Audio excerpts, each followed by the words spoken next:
کرنے کے لیے بھی تکبیر ہے، جیسے 28 مئی کو ہمارا یوم تکبیر ہے، اور یہ بھی تکبر کی نفی ہے، کسی نے اچھا ہی کیا جو یوم تکبیر نام رکھا ہے، تاکہ تکبر نہ، مسلمان تکبر نہیں کرتا، وہ تکبیر بیان کرتا ہے۔ وہ بڑائی و تکبر تیری چیز ہے، رہی عاجزی یہ میری چیز ہے۔ ہماری عاجزی ہے اور بڑائی اور کبریائی وہ اللہ کی شان ہے، تو فتح کو، نصرت کو اللہ تبارک و تعالیٰ کی بڑائی کے ساتھ نسبت دینی چاہیے۔ یہی وجہ ہے یوم تکبیر کیوں منایا تھا 1998 میں 28 مئی کو،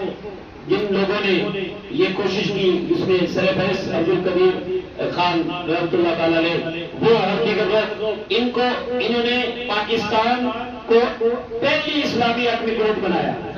تو یہ ایک بہترین اس لحاظ سے کبریائی بیان کرنے کا دن ہے، کیونکہ میرے آقا علیہ الصلوۃ والسلام کا ایک ارشاد مبارک بعد میں مکمل ہو جائے گی۔ نبی پاک صلی اللہ علیہ وسلم نے فرمایا ان اللہ لا يدخل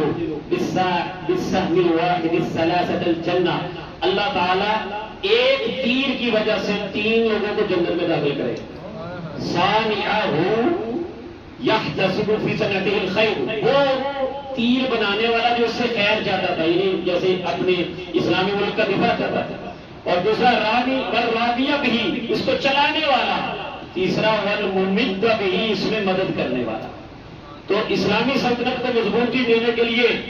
جو بھی طاقت اور قوت تیار کی جائے، اور مقصد یہ ہو کہ اللہ کا کلمہ بلند ہو، بنانے والے کو بھی اللہ جنت میں داخل کرے گا، اور اس ایمان والا جو اس کو چلانے والا ہے اس کو بھی اللہ تعالیٰ جنت میں داخل کرے گا، اور جو اس کی مدد کرنے والا ہے اللہ تعالیٰ اس کو بھی جنت میں داخل کرے گا۔ اللہ تعالیٰ اپنے عزیز کو صبح قیامت قائم رکھے۔